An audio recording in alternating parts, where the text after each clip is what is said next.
মা বোনদের জীবনে সবচাইতে বড় দুঃখ কষ্টের পয়েন্ট হচ্ছে দুইটা। নারীর জীবনের সবচাইতে কষ্টের পয়েন্ট হচ্ছে এই, যখন নারীর জীবনে তার স্বামী খারাপ হয়, এর চাইতে বড় কষ্টের কোনো কারণ তার জীবনে আর হতে পারে না। এটা একজন নারীর জীবনের সবচাইতে দুঃখের চ্যাপ্টার, যার কোনো সলিউশন সে খুঁজে পায় না। একজন নারী সুখী হয় তখন, স্বামী ভালো হয় যখন। শ্বশুর খারাপ হোক ডাজন্ট ম্যাটার, শাশুড়ি খারাপ হোক ডাজন্ট ম্যাটার, ননদ খারাপ হোক ডাজন্ট ম্যাটার, যদি স্বামী ভালো হয়, দিন শেষে একজন নারী মাথা উঁচু করে সমাজের সামনে দাঁড়িয়ে যায়। আর যদি শ্বশুর শাশুড়ি সবাই ভালো হয়, ননদও ভালো, সবাই ভালো, কিন্তু স্বামী গাঁজাখোর, ওই মেয়ে কখনো মাথা উঁচু করে দাঁড়াতে পারে না। কারণ যার স্বামী খারাপ, তার জীবনটা এটা জাহান্নামের টুকরা হয়ে যায়। ঠিক কিনা বলেন? আর আমি দোয়া করি প্রত্যেকটা মা বোনের যে স্বামী রয়েছে, সমস্ত স্বামীকে তুমি হেদায়াত দান করে দাও, পড়না আমিন। একজন নারী যে জীবনে একজন ভালো স্বামী পেয়েছে, একজন যত্নশীল পুরুষ পেয়েছে, একজন এমন স্বামী পেয়েছে যে সুখে দুঃখে সর্বাবস্থায় তার পাশে থাকে, এসে জ্যাদা খুশনসিব ক্যা হো সকতা হ্যায়, ঠিক কিনা? এর চাইতে সৌভাগ্যবানের বিষয় তার কি হতে পারে? ওই নারী পৃথিবীর সবচাইতে সৌভাগ্যবতী নারী, যারা স্বামী যত্নশীল পুরুষ, ঠিক কিনা বলে? এরা প্রত্যেকটা মা বোনকে তুমি যত্নশীল স্বামী দান করে দিও, পড়না আমিন। আরে যে স্বামী বাছারের ক্ষেত্রে মায়েরা বোনেরা ভুল করে, এর একটা কারণ হচ্ছে টাউট কিছু যুবক, বাটপার টাইপের যুবক আছে না নাই? এরা কি করে জানেন? এরা খালি মিষ্টি মিষ্টি কথা বলে, I love you, I miss you. তো যখন, ঠিক না? তো নারীরা হচ্ছে একটু মানে আবেগী হয় একটু বেশি, মুরব্বীরা ভালো করে বুঝবেন। নারীদেরকে যে একটু পটায় এমনিতেই পটে যায়।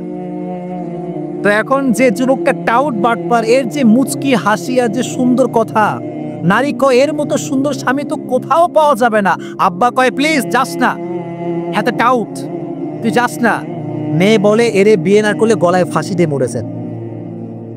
ওই যখন বিয়ে করে তখন বোঝে চরিত্রের অবস্থাটা আসলে কি। এটা ঠিক না। মা বোনদেরকে বলবো, কোনো ছেলেকে বিয়ে করার পূর্বে টাকা পয়সা দেখে বিয়ে করেন না, ছেলেটা চরিত্রবান কিনা এটা দেখার দরকার আছে না নাই? আল্লাহ প্রত্যেকটা বোনকে এই কথাগুলো বোঝার তৌফিক দান করে, পড়না আমিন। তো নারীর জীবনের সবচেয়ে দুঃখের পয়েন্ট হচ্ছে স্বামী যখন খারাপ হয়। কে খারাপ হয়? স্বামী। 2 নম্বর পয়েন্টটা হচ্ছে, একজন নারীর জীবনের সবচাইতে দুঃখের চ্যাপ্টারটা হচ্ছে এই যে হাজারো নারীর স্বপ্নকে আমরা একটা বাক্য বলে পায়ের নিচে পদপৃষ্ট করে দিয়ে বলে যে এত কিছু করে কি হবে, তুমি তো একজন মেয়ে। কি কথাটা আছে না নাই? মেয়ে বলে যে আব্বা জীবনে ডাক্তার হতে চাই, অনেক বড় আমার স্বপ্ন। আব্বা বলে তুই মেয়ে মানুষ, তো ডাক্তারনি হয়ে কি হবে রে? ভাইরে, ইসলাম নারীকে ঘরে থাকতে শেখায়, ঠিক আছে, তবে ইসলাম যদি এই কথাই বলে যে সব নারী ঘরে থাকবে, তাহলে যখন আপনার ওয়াইফ প্রেগনেন্ট হবে, কথাগুলো বুঝবেন, দামি কথা বলছি, ফালতু কথা এগুলো না। আমি হুজুর, ফর এক্সাম্পল আমার ওয়াইফ প্রেগনেন্ট, আমি যখন কোনো হসপিটালে যাব, যদি সিজার করতে হয় বাই চান্স, একদম সিরিয়াস অবস্থা, ফর এক্সাম্পল বলছি, আমি একজন হুজুর মানুষ, আপনি একজন হুজুর মানুষ, আপনি কি কখনো আপনার স্ত্রীকে গায়রে মাহরাম পুরুষের হাতে তুলে দিতে পারবেন? তখন লাগবে একজন নারী ডাক্তার নি, ঠিক কিনা বলা? লজিক সব জায়গায় দিবেন না। নারীদেরও স্বপ্ন পূরণ করার অধিকার একটা আছে না নাই? কোন নারী যদি স্বপ্ন পূরণ করতে চায় হালাল ভাবে, ইসলামকে মেনে, আল্লাহর কসম কেউ তাকে বাধা দেওয়ার অধিকার রাখে না। এজন্য মা বোনদের স্বপ্নের দাম দিবেন। আল্লাহ তাআলা মা বোনদের জীবনে যে কষ্টগুলো আছে, প্রত্যেকটা কষ্ট দুঃখ দূর করে দিয়ে পুরো জীবনটাকে সুখময় করে দিক, পড়া আমি দোহা আপনার মনের সমস্ত হতাশা, সমস্ত কষ্ট, সমস্ত দুঃখ নিমিষেই দূর করে দিবে। কোন সবাই সুবহানাল্লাহ। আসুন আমরা সূরা সম্পর্কে বেসিক কিছু নলেজ আগে নিয়ে নেই। এই সূরাটা আছে 30 নম্বর পারায়। বলেন সবাই কত নম্বর পারা? এই সূরাটার আয়াত সংখ্যা হচ্ছে 11টা। বলেন সবাই কয়টা? না, এটা সিলেটের সাউন্ড হইল না। বলেন সবাই কয়টা? এই সূরাটা এমন একটি সূরা যে সূরাটা মাদানী চ্যাপ্টারে নাজিল হয় নাই, বরং এই সূরাকে মাক্কি জীবনে নাজিল করেছে একজন। আওয়াজ দিয়ে বলেন সবাই, তিনি কে? আমি আসিফ আজকে লম্বা কোনো সময় নিয়ে তাফসীর করতে পারবো না, in a very shortcut way. আমি কিছু কথা বলছি, খুব ভালো করে কোট করে নিবেন, মাথায় বসায় নিবেন, অন্তরে বসায় দিবেন। এই সূরা দোহা প্রত্যেকটা যুবককে আজকে শিখিয়ে দিবে কষ্টের সময় ভেঙে পড়লে চলবে না, কষ্টের সময় মাজার হারকে শক্ত করে আর 10 ধাপ সামনে এগিয়ে যাওয়া লাগবে। এই সূরা প্রত্যেকটা যুবককে আজকে শিখিয়ে দিবে একটা মেয়ে ছাড়লে কি হবে। দুনিয়াতে একটাই পুরী নাই, আরো কয়েক লক্ষ সুন্দরী মেয়ে বাংলার মাটিতে আছে। এই সূরা দোহা তোমাকে শিখাই দিবে whatever you have lost in your past, that was nothing. Allah will give you something that will definitely make yourself happy. যা হারিয়েছো ওইটা পারফেক্ট ছিল না, আরে যে চলে গেছে সে তো আমার হওয়ার যোগ্যতাই তার ছিল না। আর যেইটা আমার নেক্সট আমার কপালে আছে ওইটা আমার জন্য better, perfect and best option. ঠিক কিনা বলেন? This is the lesson of সূরা দোহা। আসুন আমরা সূরা দোহাকে মোট 3টা ভাগ করব। Look at my 3 fingers, 3টা আঙ্গুল দেখবেন আর জবান দিয়ে উত্তর দিবেন সিলেটের বায়ারা। সূরা দোহাকে আমরা কয়টা ভাগে তাফসীর করব? একটু আস্তে হয়ে গেল, বলেন সবাই কয়টা? আসুন এই সূরার আয়াত সংখ্যা আমরা আরেকবার শুনে নেই। আয়াত সংখ্যা হচ্ছে মোট 11টা। বলেন সবাই কয়টা? যে কোনো সূরার তাফসীর করতে গেলে first you have to know about the background, when Allah subhanahu wa ta'ala has revealed this surah and why Allah subhanahu wa ta'ala has revealed this surah. এই সূরা কখন নাজিল হয়েছে, কোন প্রেক্ষাপটে নাজিল হয়েছে এবং কেন নাজিল হয়েছে, এটা না জানলে সূরার সেন্ট্রিক্যাল যে ম্যাটারটা আছে, সেন্ট্রাল থিম যেটা আছে, সাবজেক্ট ম্যাটার যেটা, মূল আলোচ্য বিষয় যেটা, এটা আপনার বুঝে আসবে না। ঠিক কিনা বলেন? আসুন আগে আমরা প্রথম 2টা আয়াতের তেলাওয়াত করি, তারপরে শানে নুজুল বলব। আল্লাহ রাব্বুল আলামিন বলছেন, ওয়াদ-দুহা ওয়াল-লাইলি ইযা সাজা। প্রথম 2টা আয়াতে আল্লাহ তাআলা কসম করেছেন। প্রথম কসম আলোর শপথ, দিনের আলোর শপথ, সূর্যের কিরণের শপথ, ওয়াল-লাইলি ইযা সাজা, আর রাতের শপথ, when it covers with darkness, যখন এই রাতটা হয়ে যায় নিঝুম আর নিস্তব্ধ। তাহলে প্রথম কসম দিনের আর দ্বিতীয় কসম রাতের। সবার থেকে আমি উত্তর চাই এবার। প্রথম কসম, they are very strong and powerful. আওয়াজ তোমাদের জোরে আছে বামের চাইতে কম্পারেটিভলি। সবার আওয়াজটা সেম চাই, this should be equal, everyone একই সাউন্ডে বলবেন। প্রথম কসম, আবার প্রথম কসম, দ্বিতীয় কসম। আল্লাহ রাব্বুল আলামিন নবীকে মূলত প্রথমের দিকে অনেক ওহী নাজিল করেছেন। একদিন পর, 2 দিন পর ওহী কন্টিনিউয়াস প্রসেসে নাজিল হয়েছে। একবার ওহী নাজিল হতে হতে হঠাৎ করে ওহীটা স্টপ হয়ে যায়, নাজিল আর হয় না। আবু লাহাবের স্ত্রী ডাক দিয়ে বলছে, মুহাম্মদ, নাউজুবিল্লাহ, একটু জোরে বলবেন একটু পরে।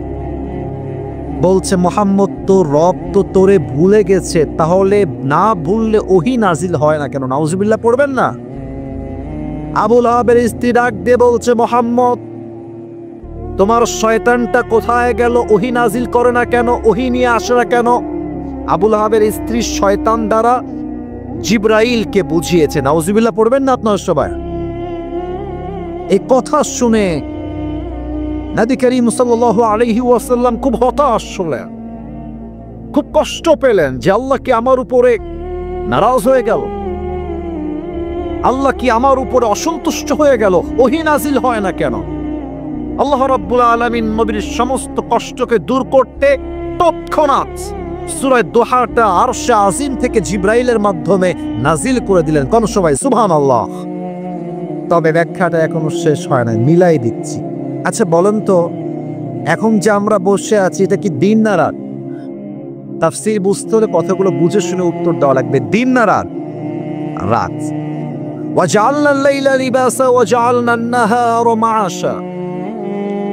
আল্লাহ রাব্বুল আলামিন রাতকে বানিয়েছেন শান্তির জন্য, দিনকে বানিয়েছেন কাজের জন্য। সারাদিন কাজ করে আপনি যদি রাতের বেলা ঘুম না দেন, সকালবেলা কাজের গতি হারায় ফেলবেন। কাজও করতে হবে, আরামও করতে হবে, কারণ যখন আপনি একটা ঘুম থেকে ওঠেন আপনার গায়ের এনার্জি আবার কাম ব্যাক করে। যদি আপনি দিনেও কাজ করেন, রাতেও কাজ করেন, হয়তো 2 দিন কাজ করবেন, 3 দিন কাজ করবেন, 3 দিন পরে আপনাকে হারিকেন আর খুঁজে পাওয়া যাবে না। কথা বুঝলে বুঝতে হবে, না বুঝলে বুঝতে হবে। আল্লাহ রাব্বুল আলামিন বলছেন, নবী ওহী যে আপনাকে আমি দিতেই আছি, নাজিল করতেই আছি, this wahi and revelation has impact and power and pressure. নবী হে, এই ওহীর একটা ভর আছে, ওহীর একটা ভারত্ব আছে। ওহী যখন নাজিল হতো, হাদিসে এসেছে ওহীর ভারে নবীর ঘাড়ের এই 2 পাশ থেকে ঘাম ঝরত। রানে যে ভর করে সাহাবায়ে কেরাম বলেছেন, নবী করিম সাল্লাল্লাহু আলাইহি ওয়াসাল্লাম যখন ওহী অবস্থায় কারো রানে ভর করে ঘুমাতেন, ওহীর প্রেসারে চাপে মনে হতো সেই রানটা ভেঙে 2 আধখান হয়ে যাবে। আল্লাহু আকবার। ইয়া রাসূলুল্লাহ, ইয়া হাবিবাল্লাহ, ওহী যদি নাজিল হতেই থাকে, এর একটা প্রেসার আছে, আপনি একদিন অসুস্থ হয়ে যাবেন। এর মানে হলো দিন শেষে রাত না আসলে যেমন ভালো লাগে না, আরাম না করলে যেমন ভালো লাগে না, আমি আল্লাহ রাব্বুল আলামিন যদি ওহী নাজিল করতেই থাকি, আপনি একদিন অসুস্থ হয়ে যাবেন, দুর্বল হয়ে যাবেন। এজন্য আমি আল্লাহ রাব্বুল আলামিন ওহীকে বন্ধ করে দিয়েছি। এর মানে এটা নয় যে আমি আল্লাহ নারাজ হয়েছি, বরং আমি আল্লাহ রাব্বুল আলামিন আপনার শান্তির জন্য সাময়িকভাবে ওহীকে বন্ধ করে দিয়েছি। কোন সবাই সুবহানাল্লাহ। এবার আসুন যুবকদেরকে বুঝিয়ে দে, ওয়াদুহা এখানে একটা মারাত্মক মেসেজ আছে যেটা আমি নিজেও আগে জানতাম না। রিসেন্টলি 2024 সালের শেষে এসে আমি যখন সূরা দুহা নিয়ে আবার রিসার্চ শুরু করলাম, then I have got this new message, এবং আমি এই মেসেজটা আমার জীবনে অ্যাপ্লাই করেছি। আমি আপনাদেরকে ওয়াল্লাহি আল্লাহর কসম করে বলছি, আল্লাহ আমার সাক্ষী, আমার জীবনটা আগে হয়তো বা 70 বার সুন্দর ছিল, এই মেসেজটা অ্যাপ্লাই করার পরে আমার জীবনটা 100-তে 100 ভাগই সুন্দর হয়ে গিয়েছে। সুবহানাল্লাহ। তাহলে মেসেজটা কি কম দামি না বেশি দামি? দামে আওয়াজ পেলাম, আপনাদের আওয়াজ পাইনি। কম দামি না বেশি দামি? আল্লাহ বলছে, বান্দা দিন শুরু হয়ে গেল, সূর্য উঠে গেল, তার মানে গতকাল যা হয়েছে মাইনাস, ভুলে যাও। जो हो गया उसके बारे में सोचना नहीं है। নতুন সকাল মানে নিউ অপরচুনিটি, নতুন সকাল মানে হচ্ছে নিউ চান্স, নতুন সকাল মানে হচ্ছে সমস্ত কষ্টকে ভুলে নতুন একটা প্রভাতে নতুন করে জীবনটা আবার শুরু করা। ঠিক কিনা বলেন? গতকাল ছিল বৃহস্পতিবার, হয়তোবা তুমি 5টা ঘন্টার সময় নষ্ট করে ফেলেছো বাই মিস্টেক, ভুল করে, হয় ফেসবুকে অথবা টিকটকে অথবা ইউটিউবে। শুক্রবারের সকাল যখন শুরু হয়ে যাবে, তোমার চিন্তা হবে past is past, present is everything. গতকাল যা হয়ে গেছে সব বাদ, আজকের নতুন ফজর শুরু হয়েছে, নতুন প্রভাত শুরু হয়েছে।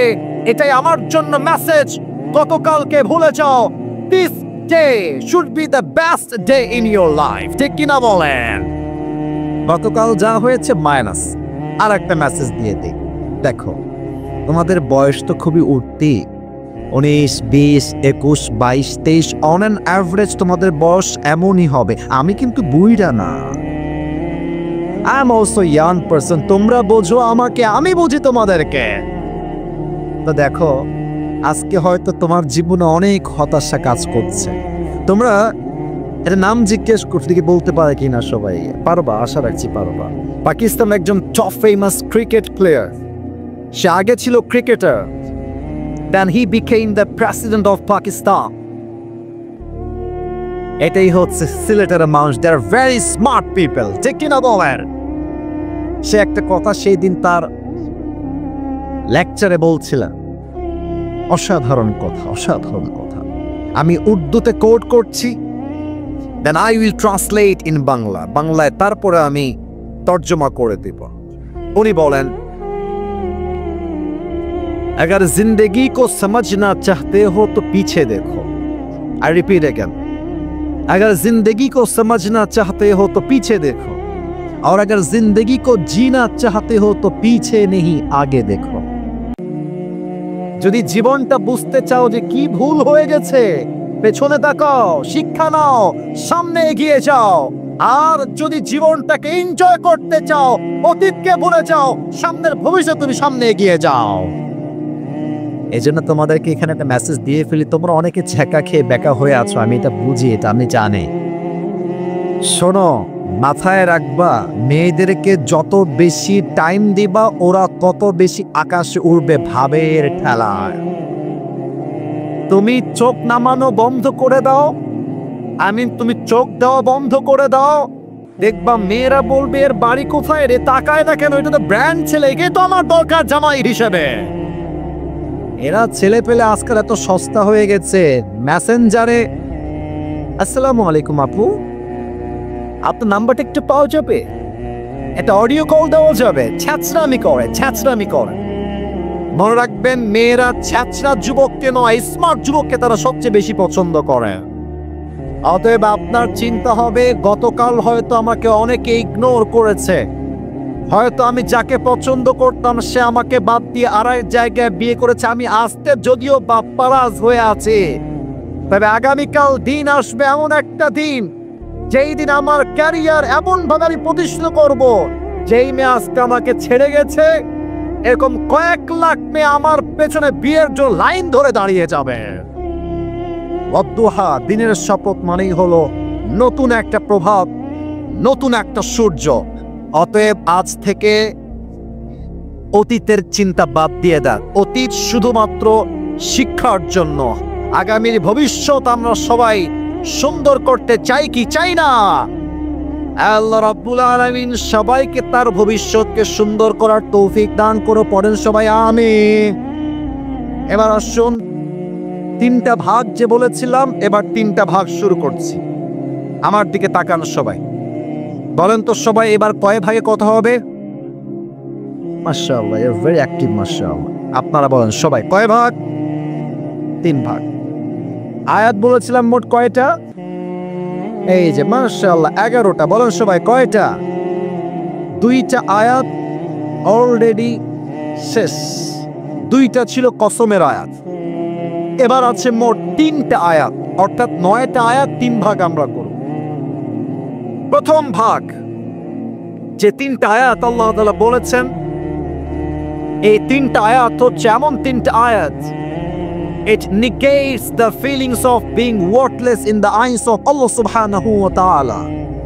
মাঝে মাঝে যে মনে হয় আল্লাহ মনে হয় আমারে ভালোবাসে না, আল্লাহ মনে হয় আমাকে 2 চোখের বিষ পাবে, এই 3টা আয়াতের তর্জমা পড়লে আপনার হৃদয় আল্লাহ যে আপনাকে ভালোবাসে, আপনার আল্লাহ যে আপনার হাত ছাড়ে নাই, আল্লাহ যে আপনার কলিজার থেকে বেশি ভালোবাসে, এই চিন্তা আপনার মাথায় ঢুকাই দিবে একজন। তিনি কে? একটা ভাগ।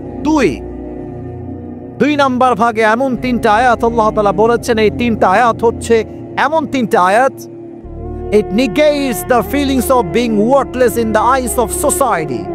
মাঝে মাঝে মনে হয় আমি পরীক্ষা দিলেই ফেল হয়ে যাই, আমি বিয়ের প্রস্তাব দিলেই রিজেক্ট হয়ে যায়। আমি চাকরি করতে গেলেই চাকরি হারায় যায়। ব্যবসা শুরু করলেই ব্যবসায় লস হয়ে যায়। আমি রাস্তায় চলতে গেলে উল্টে পড়ে যাই। আহা, আমি মনে হয় জীবনে কখনো সফল হতে পারবো না। আমি মনে হয় জীবনে যা চাই তা কখনো পাবো না। এই 3টা আয়াতে আপনার সমস্ত হতাশা দূর করে দিবে একজন, তিনি কে? আর বাকি হলো মোট 3টা আয়াত সর্বশেষ। 1 হচ্ছে 9, 2 হচ্ছে 10, লাস্ট হচ্ছে 11।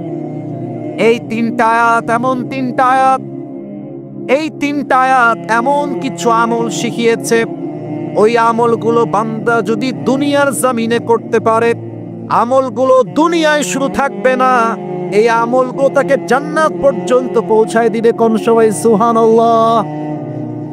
শুনতে চাই, শুনতে চাই, জানতে চাই, চাই চাই চাই চাই চাই। আল্লাহ সবাইকে দোয়া করে যাওয়ার তৌফিক দান করুন। পড়েন সবাই আমিন। আসুন আমরা 3 ভাগে প্রথম ভাগে ঢুকে যাই। আল্লাহ রাব্বুল আলামিন বলছেন, মা ওয়াদ্দাআকা রাব্বুকা ওয়া মা ক্বালা। এই আয়াতটা যে এত অসাধারণ আয়াত, একটা আয়াত আপনার জীবনের 80 কষ্ট দূর করে দিবে। আল্লাহ বলছে, বান্দা, মা ওয়াদ্দাআকা রাব্বুকা ওয়া মা ক্বালা। এই বান্দা, তোর মা স্বার্থপর হতে পারে, তোর বাবা একটা সময় গিয়ে স্বার্থপর হতে পারে, তোর সবচাইতে কাছের আপন বন্ধু ধোঁকাবাজ হতে পারে, তোর সবচাইতে কাছের বউ তোকে হাত ছাড়তে পারে। তবে আল্লাহ রাব্বুল আলামিন কখনো স্বার্থপর ছিল না, আজও নেই, আগামীতেও হবে না। পৃথিবীর সবাই তোর হাত ছাড়লেও আল্লাহ তোর হাত কখনো ছাড়বে না। সুবহানাল্লাহ। মা ওয়াদ্দাআকা রাব্বুকা ওয়া মা ক্বালা। আমার কাছে এটা আমি এর আগে একবার বলেছিলাম কোনো একটা মাহফিলে।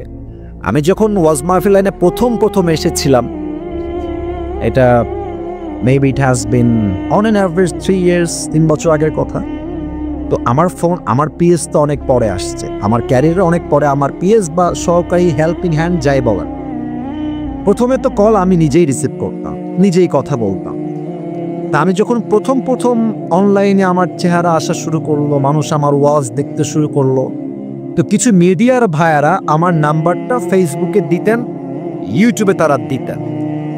মাঝে মাঝে অনেক প্রোগ্রামের কল আসতো, ভিন্ন ভিন্ন কলও আসতো। একদিন আমি আসরের নামাজের পরে হয়তোবা বাসায় বসে আছি, সাডেনলি আমার ফোনে একটা কল আসলো। আমি ভাবলাম কে হবে, আমি রিসিভ করি, কথা বলি। প্রথমে কল ধরে সালাম দিলাম, দেখলাম একজন মেয়ে বা একজন মা কল দিয়েছে। তো আমি কলটা রিসিভ করে সালাম দিলাম, কথা বললাম। কথা বলতে বলতে হঠাৎ করে দেখছি আমার আম্মা জান বা খালাম্মা যাই বলেন, চিৎকার দিয়ে কান্না শুরু করেছে, হাওমা করে কান্না করছে। আমি তো নতুন মানুষ, ভয় পেয়ে গেছে যে কিরে, একজন মহিলা মানুষ কল করে আমার কাছে কেন কান্না করছে। আমি বললাম, আম্মা জান স্টপ, থামেন, কি হয়েছে, কাঁদছেন কেন, আমাকে বলেন। তো উনি যা বললেন এটা খুবই মর্মান্তিক ছিল। উনি বললেন যে আমি আপনাকে আসলে আইসিইউ রুম থেকে কল দিয়েছি, যদিও এখানে ফোন এলাও না, বা মানুষের জীবনের শেষ মুহূর্ত এইটা। আমার আসলে ক্যান্সার রোগ ধরা পড়েছে। ডাক্তার আমাকে বলেছে যে আপনি অন অ্যাভারেজ 7 দিন হয়তো বাঁচবেন, তার বেশি আপনি বাঁচবেন না। তো হুজুর, আমি তো আপনার ওয়াজ শুনছিলাম, আপনার নাম্বারটা পেলাম, আমি আসলে বড্ড হতাশ হয়ে পড়েছি। মনে হচ্ছে দুনিয়াতে আমাকে কেউ ভালোবাসে না, কেউ আমার আশেপাশে নেই। আমি কি করতে পারি, আপনি আমাকে বলেন। আমার তখন এই আয়াতটা স্মরণ হলো, মা ওয়াদ্দাআকা রাব্বুকা ওয়া মা ক্বালা। আমি বললাম, আম্মা জান, 2টা কথা মাথায় রাখবেন। এক, হায়াতের মালিক ডাক্তার নয়, মওতের মালিক ডাক্তার নয়। হায়াত এবং মওতের মালিক একজন। আওয়াজ দিয়ে বলেন সবাই, তিনি কে? মাশাআল্লাহ। আবার বলেন সবাই, তিনি কে? আর আম্মা জান, মাথায় রাখবেন, মা ওয়াদ্দাআকা রাব্বুকা ওয়া মা ক্বালা। আমি জানি আজকে আপনার ক্যান্সার হওয়ার জন্য সন্তান, বাবা, মা, স্বামী হয়তোবা স্বার্থপর হয়ে গিয়েছে, আপনার পাশে হয়তোবা কেউ নেই। তবে মাথায় রাখবেন, বান্দার হাত যখন দুনিয়ার সবাই ছেড়ে দেয়, ওই বান্দার হাতটা আল্লাহ নিজে শক্ত করে ধরে নেয়। সুবহানাল্লাহ। নেভার লুজ হোপ, হতাশ হবেন না আম্মা জান, আল্লাহর উপরে ভরসা রাখেন। কথা বলে ফোন কেটে দিলাম।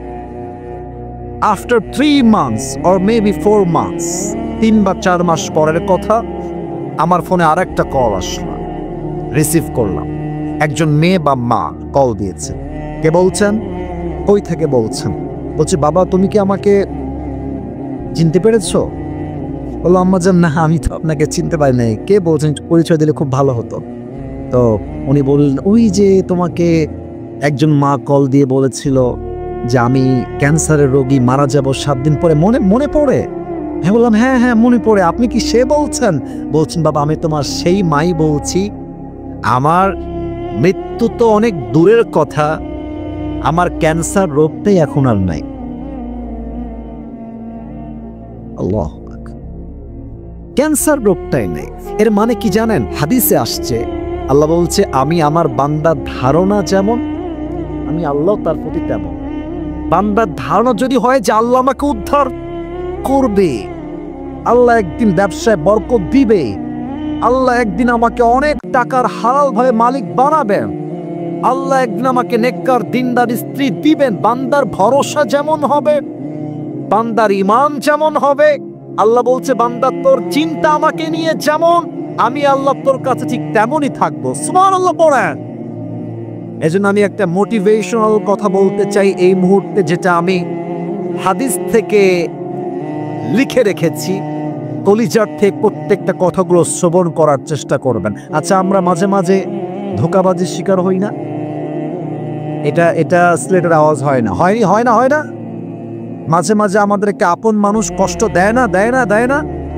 মাঝে মাঝে অনেক বন্ধু আমাদের ধোঁকা দেয় কি দেয় না? শোনেন আমার কথাগুলো। যদি আপনি কখনো আপনার রক্তের মানুষ দ্বারা প্রতারিত হন, স্মরণ করবেন সাইয়েদানা ইউসুফ আলাইহিস সালামের কথা, যিনি তার আপন ভাই দ্বারা কুয়াতে বিপদগ্রস্ত হয়েছিলেন। যদি আপনি দেখেন আপনার বাবা, মা, ভাই, বোন সবাই আপনার বিরুদ্ধে চলে গেছে, স্বয়ং আপনার বাপ আপনার বিরুদ্ধে অবস্থান নিয়েছে, স্মরণ করবেন সাইয়েদানা ইব্রাহিম আলাইহিস সালামের কথা, যিনি তার বাবার দ্বারাই আগুনের ভিতরে নিক্ষিপ্ত হয়েছিলেন। যদি আপনি আপনার জীবনে দেখেন চতুর্পাশে বিপদ আর বিপদ, দেওয়ালে আপনার পিঠ একদম ঠেকেই গিয়েছে, হতাশ হবেন না। স্মরণ করবেন ইউনুস আলাইহিস সালামের কথা, যিনি মাছের পেটের গভীর প্রকোষ্ঠ থেকেও আল্লাহকে ভোলেন নাই, আল্লাহকে স্মরণ রেখেছেন, আল্লাহ তাকে সেই বিপদ থেকে উদ্ধার করে রেখে দিয়েছে। সুবহানাল্লাহ পড়েন। যদি আপনি দেখেন আপনার আশেপাশের সবাই আপনাকে নিয়ে মিথ্যা ব্লেম করছে, মিথ্যা অপপ্রচার করছে, আপনার কাছের বন্ধু আপনাকে ভুল ভাবছে, আপনার বউ আপনাকে মিথ্যা অপবাদ দিচ্ছে, ভয় পাবেন না, হতাশ হবেন না। স্মরণ করবেন আম্মা জান আয়েশা রাদিয়াল্লাহু তাআলা আনহার কথা। এমন একজন নারীর উপরে জিনার অপবাদ এসেছিল, তিনি তার ভরসা আল্লাহর উপরে রাখার জন্য আল্লাহ রাব্বুল আলামিন তার চরিত্রের পবিত্রতার কথা কোরআনেই নাজিল করে দিয়েছে। কোন সবাই সুবহানাল্লাহ। যদি আপনি আপনার জীবনে মারাত্মকভাবে অসুস্থ হয়ে যান, মাথায় ব্যথা, ক্যান্সার, ব্রেন টিউমার, এত অসুস্থ বেড থেকে উঠবেন এই শক্তিটাও আপনার দেহে অবশিষ্ট বাকি নেই, ভয় পাবেন না। স্মরণ করবেন আইয়ুব আলাইহিস সালামের কথা, যিনি আপনার চাইতে 1000 গুণ বেশি অসুস্থ ছিলেন।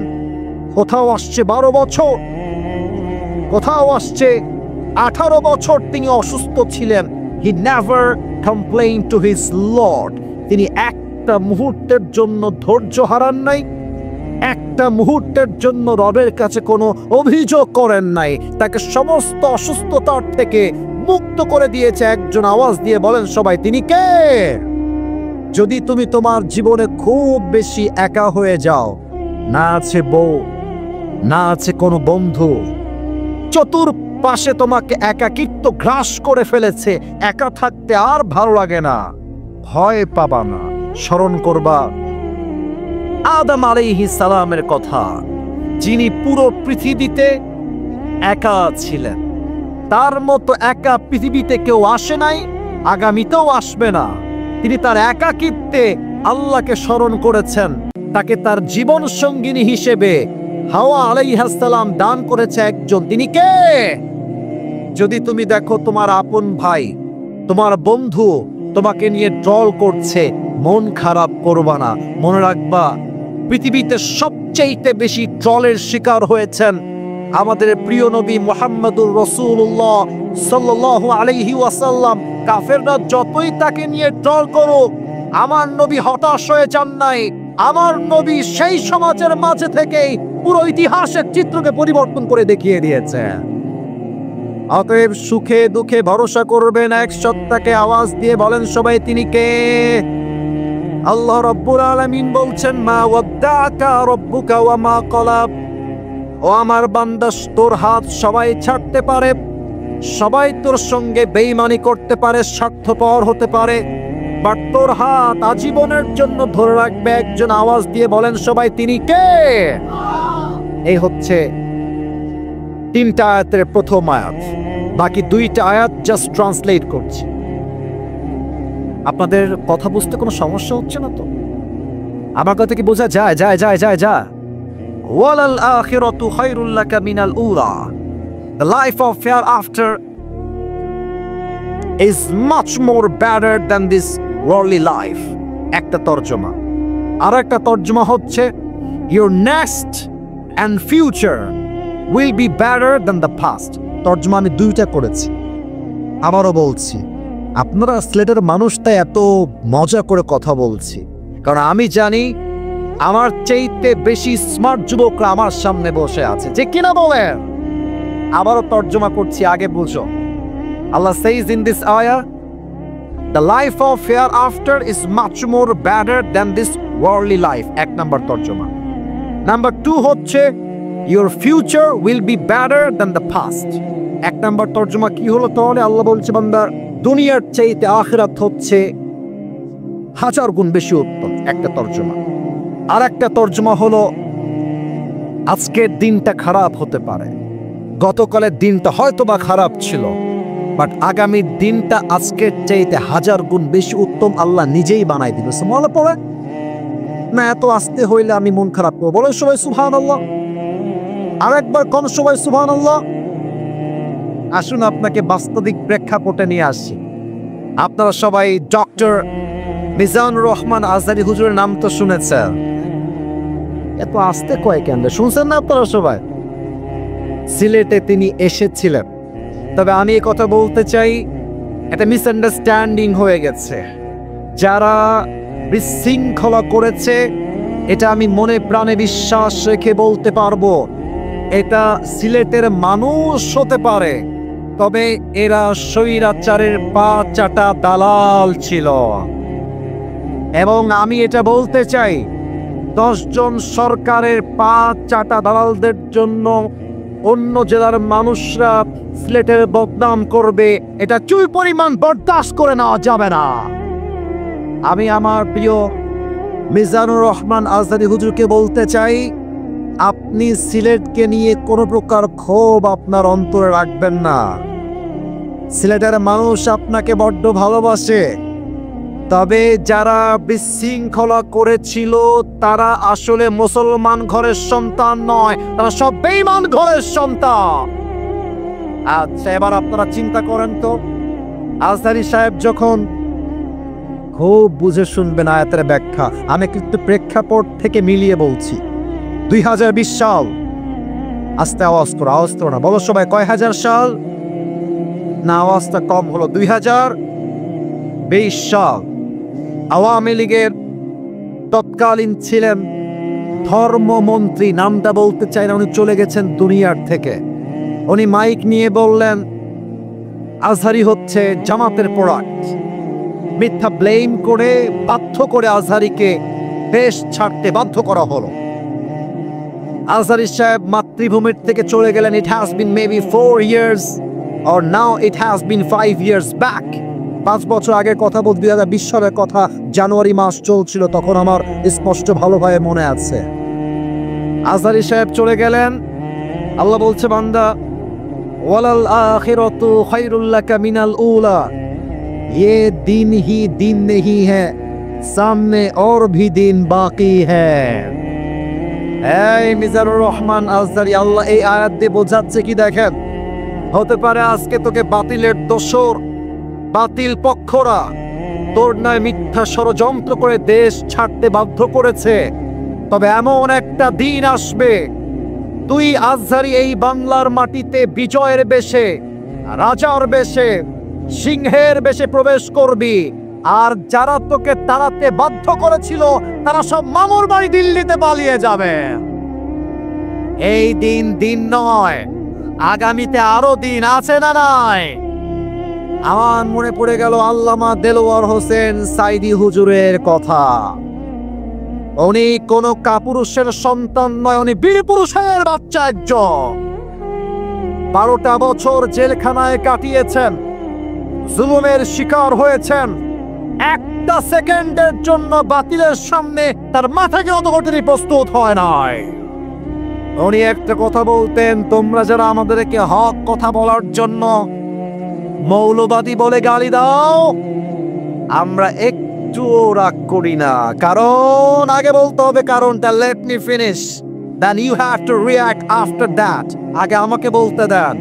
উনি বলতেন মৌল আসছে মূল থেকে। যারা আমাদেরকে মৌলবাদী বলে গালি দাও, আমরা সবাই মূলবাদী, তোমরা সব গাছের আগাবাদী। এবার সিলেটের ভাইয়েরা আমাকে জবান খুলে বলবেন, গাছের আগায় শক্তি বেশি হয় না গোড়ায় শক্তি বেশি হয়? উনি বলতেন তোমরা থাকো গাছের আগায়, আমরা থাকি গাছের গোড়ায়। সোনামণি, বাড়াবাড়ি বেশি কইরো না, আলেমদেরকে ধরে জেলখানায় বন্দী করো না। যদি বেশি বাড়াবাড়ি করো, 16 কোটি মানুষ মিলে গাছের গোড়ায় একটা ঝাঁকুনি মারবে, মামুর বাড়ি দিল্লি গিয়ে পড়বা, দিল্লি গিয়েই তারা পড়েছে, ঠিক কিনা বলেন? এবং উনি আর একটা কথা খুব বাঘের কণ্ঠে বলতেন। উনি বলতেন গাছের কথা নয়, গাড়ির চাকার কথা। গাড়ির চাকা তো অলওয়েজ উপরের দিকে থাকে না, আরে গাড়ির চাকা ঘোরে বলেই তো গাড়ি চলে। উনি বলতেন তোমার ক্ষমতার দলের চাকা আজকে উপরে আছে বলে যা ধরছো আলেমদেরকে, জেলখানায় বন্দী করছো, হত্যা করছো, জুলুম করছো, মামলা করছো, মনে রেখো এটাই সময়, আসল সময় নয়। আগামীতে সময় আসবে এমন, ইন্দুরের কর্তব্য পালাবার জন্য তোমরা কোথাও। এবার বলার কথা কি অবাস্তব হয়েছে না বাস্তব হয়েছে? অবাস্তব না বাস্তব। অতএব যারা এখন লাইভে এসে বক্তব্য দিয়ে ভাবছেন আবার ক্ষমতার চেয়ার দখল করবেন, আমরা বলবো এটা কোনো মামুর বাড়ির আবদার না। আমি তো বিশ্বাস করি আমার কলিজার থেকে, যদি আগামীতে কোনো স্বৈরাচার আমার দেশের চেয়ারকে দখল করতে চায়, ওই স্বৈরাচারকে পতন ঘটাবার জন্য এই সিলেটের জমিন থেকে একজন শহীদ আবু সাঈদ নয়, 2 জন নয়, হাজার হাজার শহীদ আবু সাঈদ মাথায় কাপড়ের কাপড় বেঁধে বুকের তাজা রক্ত দিয়ে শহীদ হওয়ার জন্য জীবন দেওয়ার রাস্তায় নামতে বাধ্য হবে। 2 হাত তুলে বলো সময় ঠিক কিনা?